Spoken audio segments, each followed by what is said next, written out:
waiting on Nick. Call to order the sewer board meeting.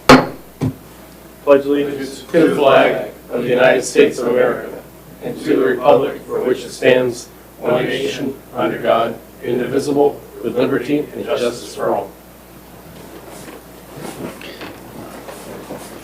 All right, roll call. Mike? Mr. Zach Beaver. Present. Mr. Mark Wasnick. Here. Mr. Rodney Nagel. Here. Mr. Nick Bellar. Here. Mr. Tony Clark. Here. Mr. Jeremy Lynn. Here. David Austin. Present. And I am Michael Lambert. Good evening. Good evening, Michael. Thank you. I'm sorry, Mr. Treese. Here. There you are. All right, first item up is public comment. Anybody wishing to speak on an agenda item? Seeing none, we'll move on to citizens requesting placement on the agenda not related to agenda items. Seeing none for that also. We'll move on to minutes to be approved. Sewer board meeting for May 27th, 2025. A motion we approve the minutes from the sewer board meeting May 27th, 2025. Second. I have a motion by Mark, second by Rodney. Any discussion? Hearing none, all those in favor? Aye. All those opposed? Motion carries. Staff reports. Mr. Treese. Good evening. The overall treatment efficiency during the month of May was below average. Several treatment plant shutdowns were happening because of construction. Incoming sanitary lines, the new ring, and the oxidation ditch were the cause of overall poor treatment efficiency. Notes or maintenance notes, May 21st, 23rd, the 18-inch and 24-inch lines were connected to the oxidation ditch, installing shutoff valves. To accomplish that, we prevented incoming flow by manually operating the lift stations and managing a partial pump and haul. That happened both days. Friday was a longer day, but I think we finished up about 4:30 that day. May 29th, we connected the 2 new clarifiers to the UV system by manually isolating all outflow for several hours as well. So all that stuff kind of interrupted and upset the plant. June 6th, we drained the original clarifier to prepare the rehab as part of the wastewater construction plant. I believe that's happening now. I just got an update today that they were working on it.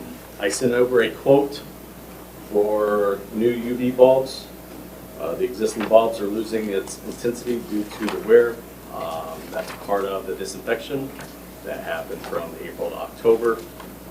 So we haven't failed E. coli, but we need to get that approved so we can get new bulbs on order and installed.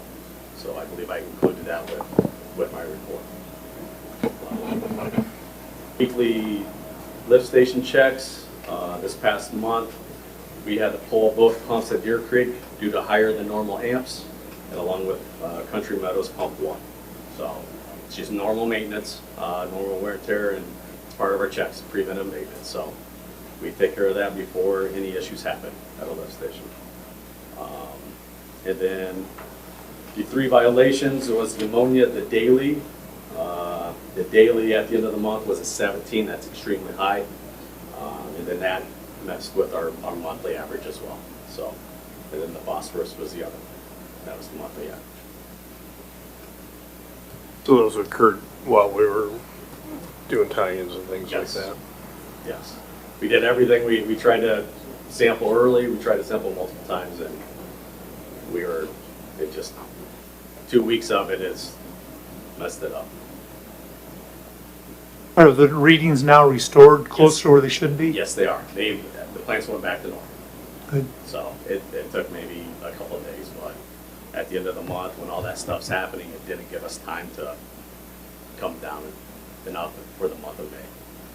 So, and I know at the construction meeting, we talked with Jeremy about trying to sample earlier, and we did. So, All right. I guess as far as any kind of impacts and outages in the plant, is that it? We're over that now, or? But the For tie-ins for Tie-ins and construction and things like Yes. that, we're not gonna do anything else. I believe that's it. Those were the major tie-ins that needed to be completed.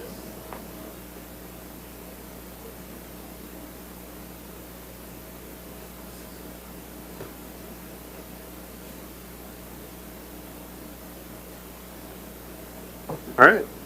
Guess we need to approve this expenditure then for the bulbs, right? Yeah. Because it's over, whatever, it's over 10,000.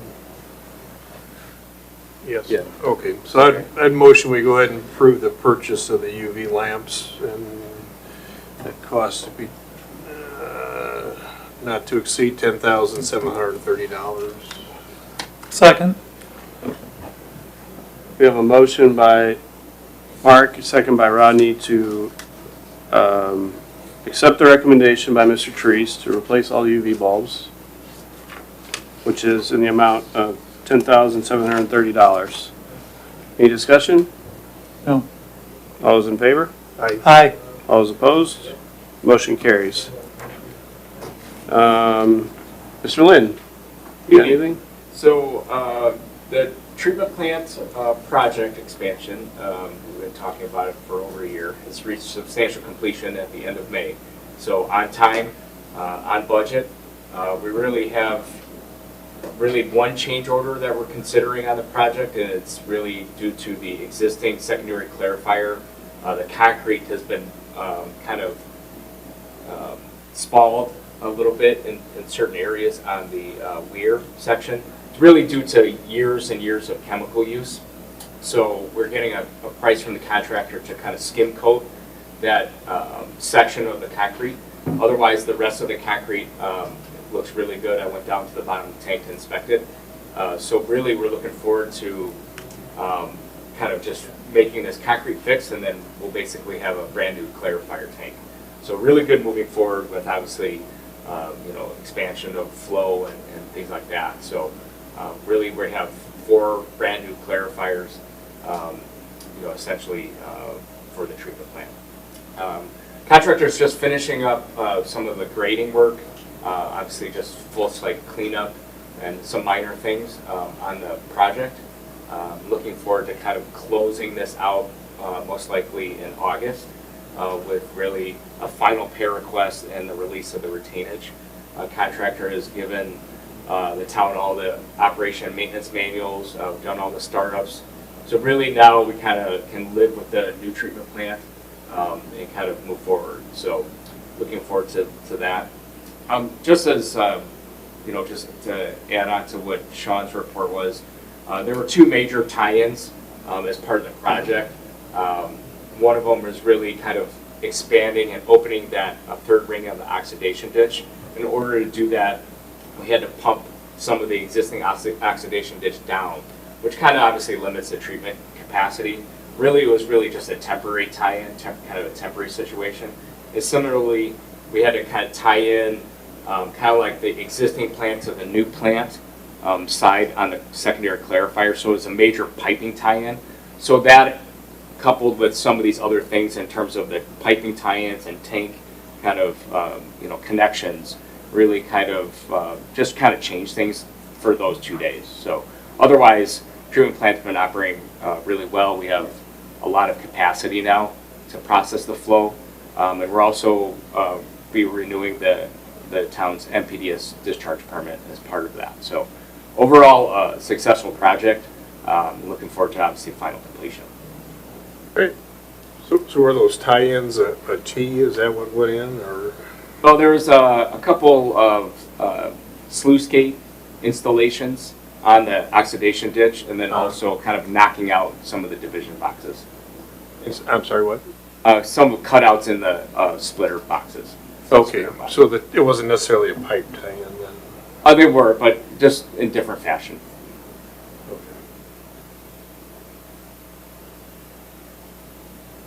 Anything else? Good. All right. Thank you, Jeremy. Moving on to unfinished deferred business.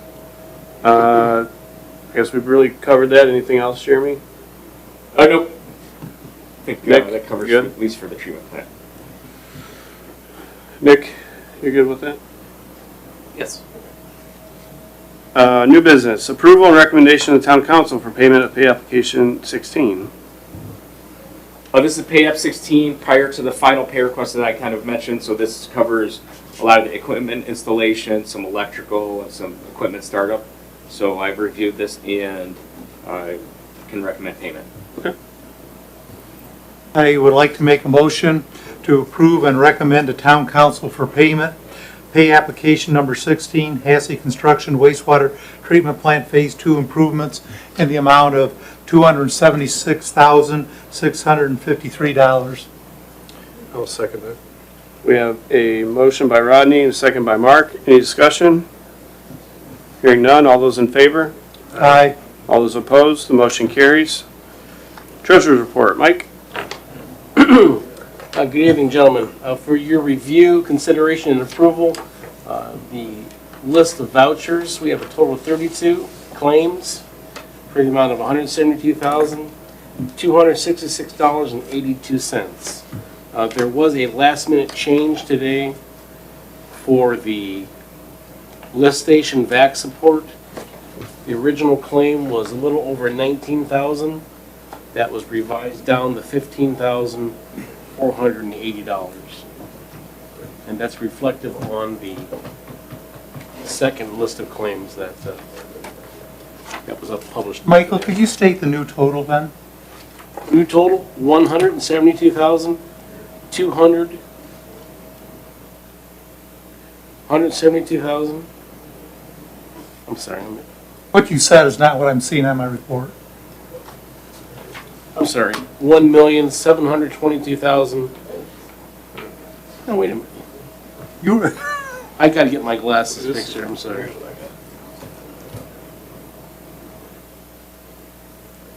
$172,266.82. Yes. Yeah. $172,266.82. okay. That should be on the cover sheet of the revised list of claims. Okay. That's on the bottom of this as well. Yeah, because the old claims was $175,000. Yeah, I seen that, trust me, I was following the numbers here. Along, a couple questions for the treasurer. Sure. Invoice for Crow LLP, the amount of $12,525. I recall that they were retained at the time we set up the building corporation, used to finance the wastewater treatment plant, and kind of thought that might be a one-time thing to get it set up, and now we've had another second large invoice. Yeah. Is this the end of the invoices? Will there be more of it? Can you maybe speak to what they do? There may be more invoices from them. They're the consultants from time to time that are employed by the town. Is it strictly for the building fund, or is it building corporation, or is there other things? No, this is the financial advisory firm to the town. And That's what Rick Anderson and has explained to been me. continuously since their engagement. I was curious what activities that they're, currently, I know they, like. I know going this- For the bonds and all that sort of thing. I know there's not a lot changing now. What do they do for us? I don't know. Respectfully, they do a lot for us. It's all intangible. They assess numbers and rates and charges and revenues and costs and project expenditures, financing. They do all of that. And they have done so consistently since they've been retained. We have project meetings when we're developing capital projects here in the community. Your town council and board leadership uses Crow to guide them and provide data. So, it's a continuous relationship. So that are reason. Crow invoices broken down between their work for the sewer board versus the DPW and other That I departments? can't answer, Rodney. I cannot answer that. I'm not certain if we have that information here tonight, but it certainly can be provided to you how that's broken down.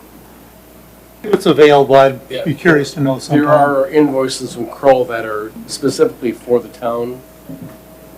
That I do. There are different invoices, yes.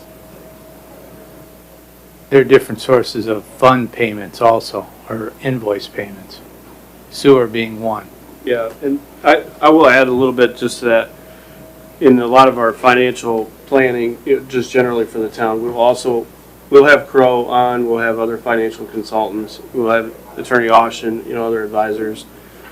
And we don't necessarily have them all on every call, but we may have a call that sometimes touches sewer and sometimes touches something else. And so they may divide up that bill and bill us for both of those. And then, so on the council side, we may get a bill for the same phone call, but it was split up partly to sewer, just because of how the conversation was.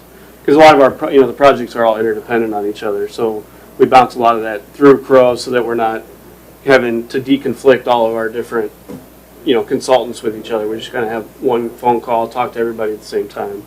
So that may be some of what you're seeing. But to your point, I haven't seen the breakdown either. Right. So.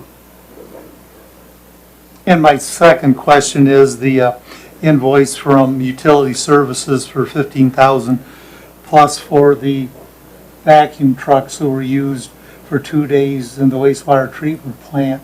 Those services were all due to the expansion of the wastewater treatment plant, and they should be charged to the building corporation. Did you have a chance to see if they could be billed to the corporation without it adversely affecting the limits of money available? That invoice will specifically be paid from the fund, from the building corp, based upon the expansion. And there's ample funds within that fund to pay that invoice. Okay, so even though it's on our claims, you're saying that amount will be, The only thing that'll change on the claims is the account number, which is next to the invoice. okay, Because it's currently, the way that has been printed out, it shows that it's for sewage repairs. That'll go over to the building fund. good. That won't come out of what's budgeted for the sewer department. I may be naive, I'm trying to protect the sewer board's budget. Hey, that's what you're here for. That's fine. Yeah. Okay, thank you. You bet. So I guess then, all right. So you said what's on here is incorrect. Insofar as which account is going to be debited that amount. So if we approve this, do we need to indicate that change should be made? We can certainly do that on the record, but it's already notated between myself and Amol that that is going to be billed to the building corporation. Okay. If the board wants to make a reference to that, they may.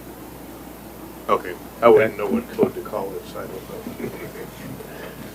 I'm satisfied with the explanation. I'd like to make a motion to approve the sewer claims for the month of June in the amount of $172,266.82. I'll second it. We have a motion by Rodney, second by Mark. Any discussion? Hearing none. All those in favor? Aye. Aye. All those opposed? Motion carries. Billing adjustments? You got anything else on that? Billing adjustments for this month, you have a total of 20 pages. The amount is $29,857.17. Of that amount, as earlier stated, the bulk of that is a billing adjustment to Speedway. They got a hefty sewage bill this month. So that's where the bulk of that money is attributed to. I motion we approve the utility adjustments for time, or the period 4/24/25 to 6/23/25 in the amount of $29,857.17. Second. Have a motion by Mark, second by Rod. Any discussion? Hearing none. All those in favor? Aye. All those opposed? The motion carries. Our next meeting will be Tuesday, July 22nd. And that's it. Entertain a motion to adjourn. Motion to adjourn. Second.